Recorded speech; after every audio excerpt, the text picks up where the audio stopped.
Hi అండి. Beetroot egg fry కోసం 2 medium size బీట్రూట్లు తురుముకొని పక్కన పెట్టుకొని స్టవ్ మీద బాండీ పెట్టి తిరుగుమూత కోసం 4 స్పూన్ల ఆయిల్ వేసి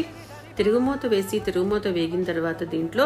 తురుముకున్న బీట్రూట్ కొంచెం కరివేపాకు వేసి తిప్పుకొని పైన మూత పెట్టి 2 నిమిషాల తర్వాత తీసి ఒక హాఫ్ స్పూన్ పసుపు వేసి ఇంకొకసారి తిప్పుకొని ఈ విధంగా మధ్య మధ్యలో బీట్రూట్ సగం వేగే వరకు తిప్పుకొని సగం వేగిన తర్వాత ఒక స్పూన్ ఉప్పు వేసి మళ్ళీ ఒక 2 నిమిషాలు వేపుకొని కూర కొంచెం వేగిన తర్వాత కూర అటు ఇటు జరిపి మధ్య ఖాళీ ప్లేస్లో ఒక స్పూన్ అల్లం వెల్లుల్లి పేస్ట్ వేసి వేగిన తర్వాత కూరంతా కలుపుకొని చివరిగా దీంట్లో 3 ఎగ్స్ కొట్టేసి 1 నిమిషం వదిలేస్తే ఎగ్గు అట్టకట్టేస్తుంది. అప్పుడు ఎగ్గులో ఉన్నటువంటి ఇంకొంచెం పచ్చిదనం పోయే వరకు బాగా వేపుకొని చివరిగా 1 స్పూన్ కారము 1 స్పూన్ ధనియాల పౌడర్ వేసి బాగా 2 నిమిషాలు తిప్పుకొని దింపబోయే ముందు కొంచెం కొత్తిమీర వేసేసుకొని మళ్ళీ 1 నిమిషం వేపేసుకొని దించేసుకొని వేడి వేడి అన్నంలో తింటే దీని టేస్ట్ సూపర్ ఉంటుందండి.